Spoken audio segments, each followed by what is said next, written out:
Hey everyone, welcome back to another quick how-to. In this video, we're going to show you how to change Shopify contact form email address.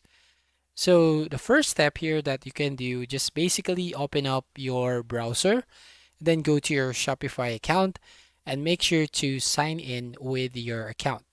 Now here on your dashboard, you just need to click on your settings right here at the bottom left-hand corner of your screen.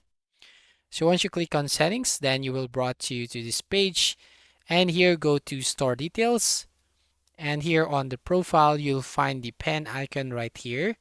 So you just have to click on the pen icon, and then you will find here the details. So your store email is right here. So as you can see, I have already entered my store email and receives messages about your store. Now for sender email, go to notification settings. So click on this link.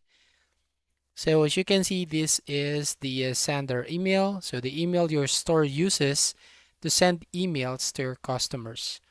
So you can basically change it and you can confirm you have access to this email.